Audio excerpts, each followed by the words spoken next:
नमस्कार मित्रांनो, सुस्वागतम. घरोघरी मातीच्या चुली या मालिकेच्या आजच्या एपिसोडच्या पार्ट 1 भागामध्ये बघूयात की ऐश्वर्या आणि आजीच्या हातामध्ये जानकीचा फोन लागतो आणि त्या फोनवर त्यांना समजते की आज सौमित्राचे लग्न आहे.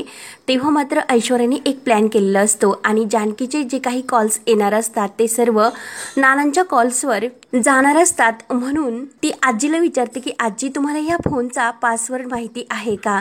तेव्हा आजी म्हणते काय असते, तर ऐश्वर्या म्हणते की आजी, फोनची ती प्रायव्हसी असते आणि आपल्याला पासवर्ड शिवाय फोन अनलॉक नाही होणार. मग तुम्हाला पासवर्ड काय आहे ही माहिती आहे का? तेव्हा आजी म्हणते की अगं, तिच्या नवऱ्याचे नाव टाक. तर लगेच ऐश्वर्या ऋषिकेशचे नाव टाईप करते, परंतु तो तर चुकीचा पासवर्ड असतो. दुसरा काहीतरी पासवर्ड टाक. तर लगेच आजी म्हणते की ओवी हा नाव टाक. तेव्हा ऐश्वर्या पुन्हा ओवी नाव हे टाईप करते, परंतु तो सुद्धा पासवर्ड चुकीचाच असतो. तेव्हा आजी म्हणते की अगं, नेमकं काय असा पासवर्ड असेल? तर ऐश्वर्या म्हणते की आता हा लास्ट टाइम आहे आणि जर हा पासवर्ड चुकला तर हा फोन लॉक होईल, आपण काहीच करू शकत नाही. आणि मग तिकडे सौमित्राचे लग्न होऊन जाईल म्हणून ऐश्वर्याला आणखीन खूप टेन्शन येते. तेव्हा आजी विचार करते आणि म्हणते की अगं, मला तर काही सुचत नाही. 2 महत्वाची माणसं तर त्यांची नावं झालीत, मग आणखीन असा काय पासवर्ड असेल? आणि तेवढ्यात ऐश्वर्याला जे काही जानकीचे शब्द आहेत ते आठवतात की कुठलीही निगेटिव्हिटी आपल्या घरामध्ये चालणार नाही. आणि आता ऐश्वर्या आंटी ह्या रांगोळीमध्ये तिचे काही रंग भरणार, हे सर्व शब्द ऐश्वर्याला आठवते. तेव्हा ऐश्वर्या लगेच आजीला म्हणते की जानकी वहिनीसाठी सर्वात महत्वाचे म्हणजे अगदी जवळचे काय आहे, तर हे घर. आणि या घराचे नाव काय आहे? आशीर्वाद. तेव्हा आशीर्वाद हा शब्द जेव्हा टाईप करतात तर लगेच फोन हा उघडतो. तर ऐश्वर्याने आजीला खूपच आनंद होतो. ऐश्वर्या म्हणते की आजी, फोन हा अनलॉक झाला. आजी विचारते की अगं, आता काय होईल? तर ऐश्वर्या म्हणते की थांबा जरा, आपल्याला हा फोन नानांच्या मोबाईलवर डायव्हर्ट करायचा ना. आणि जे काही करायचे असते ऐश्वर्या ते सर्व करून ठेवते आणि विचार करते की आता सौमित्राला नानाच्या संतापाचा आशीर्वाद नक्की मिळेल आणि बाकीच्यांना सुद्धा. तर इकडे सौमित्र जानकीच्या मोबाईलवर फोन लावत असतो आणि ऐश्वर्या तो उचलत नसते, म्हणून तो फोन शेवटी नानांच्या मोबाईलवर जातो. तर नाना इकडे आपल्या बाजार समितीतील काही मित्रांबरोबर मीटिंग विषयी चर्चा करत असतात आणि तेवढ्या चर्चा झाल्यानंतर नानांचा फोन सुद्धा वाजत असतो. तेव्हा नाना म्हणतात की सौमित्राचा कॉल, आणि सौमित्र माझ्या मोबाईलवर कॉल करत असेल म्हणून नाना फोन घेतात. तर सौमित्र लगेच तिकडून बोलतो, अगं वहिनी, मी मगासपासून तुला कॉल करतो, तू फोन का घेत नाही? तू आईला घेऊन निघाली का? आम्ही येथेच गणपती मंदिरात थांबलेलो आहेत सांगितल्याप्रमाणे, आणि तू येतेच की नाही हॅलो हॅलो करत असतो. परंतु सौमित्राला कुठे माहिती असते की हा फोन नानांच्या मोबाईलवर. आणि तेवढ्यात जानकी, सुमित्रा आणि ऋषिकेश गाडीतून येतात. तर अवंतिकाचे लक्ष जाते.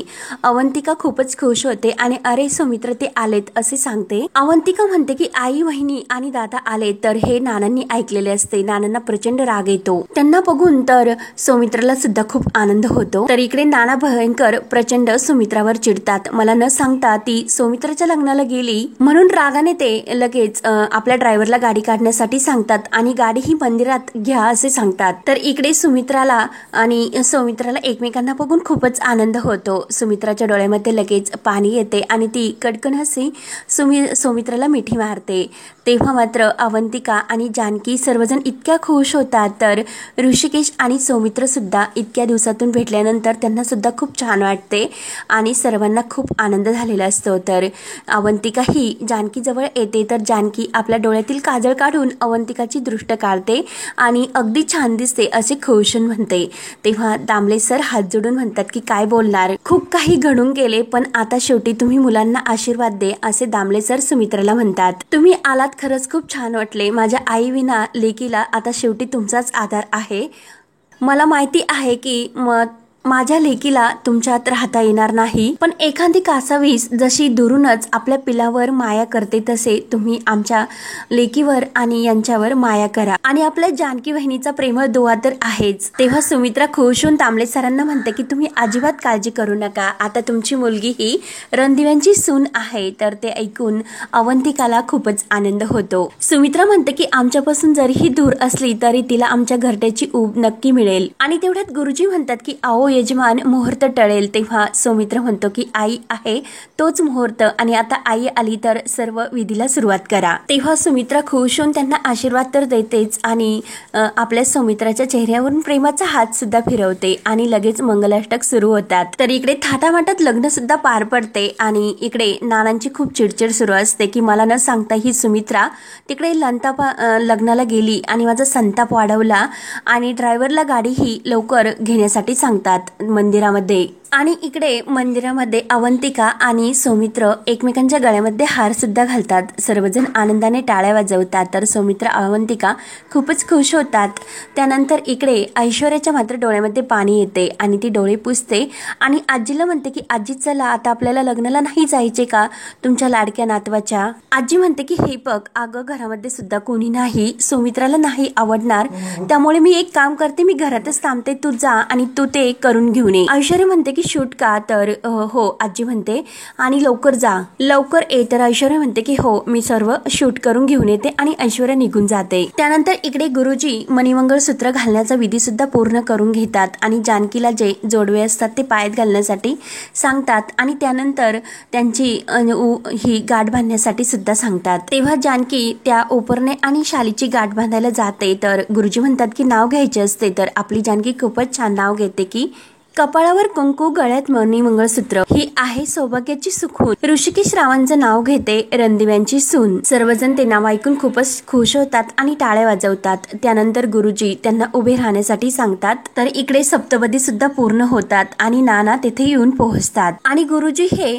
त्यांना मोठ्या मंडळीचे आशीर्वाद घेण्यासाठी सांगतात आणि त्याच वेळेस सौमित्र अवंतिका सुमित्राचे आशीर्वाद घेण्यासाठी पायाशी वागतात आणि तेवढ्यात नाना तेथे येतात आणि थांब सौमित्रा असे जोरात ओरडतात। तेव्हा सुमित्रा खूपच घाबरते। जानकी, ऋषिकेश आणि सर्वांना तर धक्काच बसतो। नाना म्हणतात की सुमित्रा काय चालले हे आणि ऋषिकेश काय हे सर्व, तर ऐश्वर्या सुद्धा तेथे येऊन पोहोचलेली असते।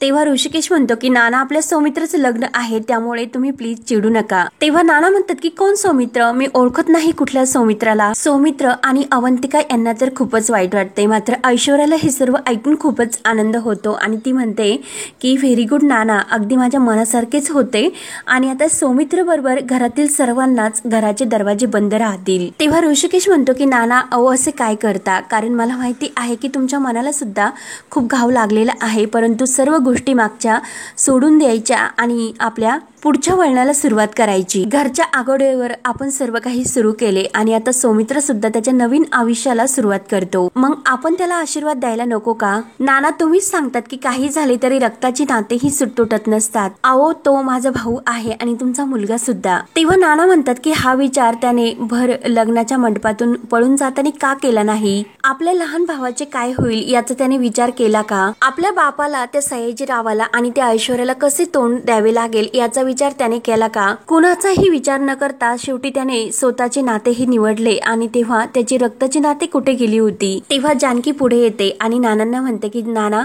जेव्हा वाट चुकलेले वासरू घरी येते तेव्हा त्याची आई त्याच्यावर रागवतेच, परंतु पुन्हा प्रेमाने जवळ घेतेच ना। सौमित्र भाऊजी चुकले पण त्यांना सुद्धा त्यांच्या चुकीचे पश्चाताप आहेच। तेव्हा नाना म्हणतात की हो त्याला पश्चाताप तर खरंच झाला असता तर तो मला येऊन भेटला असता, तुमच्या दोघांच्या आधाराने तिला खोटे सांगून येथे तिला आणले नसते। तेव्हा ऋषिकेश पुढे येतो आणि नानांना म्हणतो की सौमित्राने काही खोटे सांगितलेले नाही, त्याने आपल्याला सर्वांना लग्नाला बोलावले होते पण नाना तुम्ही नकार दिला होता। नाना म्हणतात की हो मी नकार दिला होता, मग तुम्ही ऐकलेत का। मला एक कळत नाही मी तुमच्याशी का बोलतो, पण मला सुमित्राशी तर बोलायला हवे आणि सुमित्राला विचारतो की तुझे काय, तुला सांगितले होते की येथे यायचे नाही तरी सुद्धा तू येथे आली का, तू माझी बायको आहे अर्धांगिनी आणि माझ्याबरोबर खोटं बोलून तू येथे आली आणि सौमित्राकडे बोट करून याच्यासाठी तू येथे आली का। तेव्हा सुमित्राच्या डोळ्यात पाणी येते। सुमित्रा म्हणते की अहो असे काय बोलता, आपला मुलगा आहे, 9 महिने मी त्याला पोटात वाढवले, लहानाचे मोठे आपण त्यांना केले, लहान मुले हट्ट करतात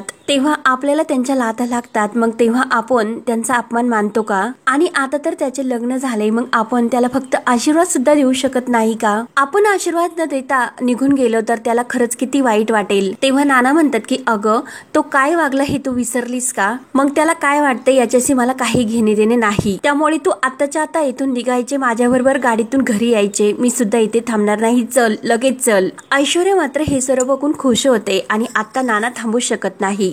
जानकीसाठी तर नाहीच नाही तर लगेच जानकी तेवढ्यात नानांना म्हणते की नाना थांबा. तेव्हा नाना लगेच थांबतात. तर जानकी म्हणते की सौमित्र भाऊजी तुमचा मुलगा आहेत आणि आता अवंतिका होणारी सून. हे बघा नाना, देवाच्या दारामध्ये गुरुजनांना आणि आई वडिलांना आशीर्वाद देण्याचा मान असतो, त्यामुळे तो मान असा तुम्ही धुडकावून लावू नका. कितीही झाले तरी सौमित्र भाऊजी तुमचा मुलगा आणि अवंतिका तुमची झालेली सून. तुमचा राग तुमच्या ठिकाणी बरोबर आहे, परंतु त्यासाठी तुम्ही कायमचे घरचे दार त्यांच्यासाठी बंद केलेत. याबद्दल तुम्हाला कोणीच काही बोलत नाही, पण मुलं आता लग्न करून त्यांच्या भावी आयुष्याला सुरुवात करतात. त्यांच्यासाठी काही नसले तरी पण तुमचा आशीर्वाद खूप महत्वाचा आहे. तो आशीर्वाद तुम्ही नाही देणार का? तुम्ही मला लेक मानता, मग लेकीच्याच नाताने आणि हक्काने सांगते तुम्ही सौमित्र भाऊजी आणि अवंतिकाला आशीर्वाद द्या. तेव्हा नानांच्या डोळ्यामध्ये सुद्धा पाणी येते. तर लगेच जानकी अवंतिका आणि सौमित्राच्या हाताला धरते. नाना आणि सुमित्राच्या पाया पडण्यासाठी सांगते. तेव्हा सुमित्रा भरभरून आशीर्वाद देते आणि नानांना सुद्धा म्हणते की आओ आशीर्वाद द्या. तेव्हा नानांच्या डोळ्यामध्ये मात्र पाणी आलेले असते आणि लांबूनच हात वर करून म्हणतात की सुखी राहा. तेव्हा सर्वजण अगदी खुश होतात, मात्र ऐश्वर्याचा चेहरा पाहण्यासारखा होतो. त्यानंतर सौमित्र खुश होऊन नानांना नाना म्हणतो. तर नाना जानकीला म्हणतात की हे बघ जानकी, देवाच्या साक्षीला समोर ठेवून तुम्हाला यांना आशीर्वाद द्यायला सांगितला, पण एक गोष्ट लक्षात ठेव, काही झाले तरी सौमित्रसाठी माझ्या घराचे दरवाजे बंद राहतील. ते ऐकून सर्वांना खूप वाईट वाटते आणि नाना निघून जातात. तर ऐश्वर्या इकडे खूप चिडते. इतका प्रयत्न करून सुद्धा शेवटी नानांनी सुद्धा हे लग्न नाही थांबवले. शेवटी हे लग्न झालेच आणि उलट यांना आशीर्वाद सुद्धा देऊन गेलेत. सिरियसली खरंच किती चिकट माणसं आहे, एकमेकांना सोडतच नाही आणि एकमेकांशिवाय तुटतच नाही. तर इकडे आजी घरी सारंग येण्याची वाट बघत असते आणि केव्हाचा हा सारंग येत नाही.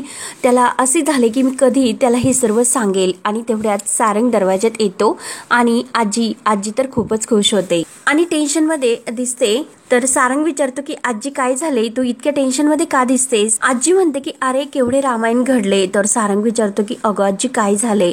तेव्हा आजी म्हणते की अरे नानांना न विचारता ऋषिकेश आणि जानकी सौमित्राच्या लग्नाला सुमित्राला घेऊन गेले. ऋषिकेश आणि जानकी कसे फसून सुमित्राला घेऊन गेले हा सर्व प्लॅन ती सारंगला सांगते आणि ते तिघे जण गेले. पण ह्या सर्व गडबडीमध्ये जानकी मात्र आपला मोबाईल देवघरामध्येच विसरून गेली आणि तो मोबाईल दाखवते. तर सारंग विचारतो की नंतर काय? तर आजी म्हणते की अरे नंतर फोन वाजायला लागला, मला काही कळेना म्हणून मी ऐश्वर्याकडे तो फोन दिला आणि त्या फोनवर सौमित्र बोलत होता आणि त्याला असे वाटत होते की जानकीच हे सर्व ऐकते म्हणून तो धडाधड सर्व सांगत राहिला. आणि तेव्हा ऐश्वर्याला हे सर्व कळले आणि तेव्हा तिला वाटले की कुटुंबाच्या प्रमुख माणसाला हे सर्व फसून गेले, हे रणदिव्यांच्या शिस्तीत बसत नाही असे ऐश्वर्या म्हटली. सारंग विचारतो की अशी ऐश्वर्या म्हटली? तर आजी म्हणते की हो, आणि खरंच तुझी बायको शोभतेच रणदिवे. तर सारंग विचारतो की पुढे काय म्हटली?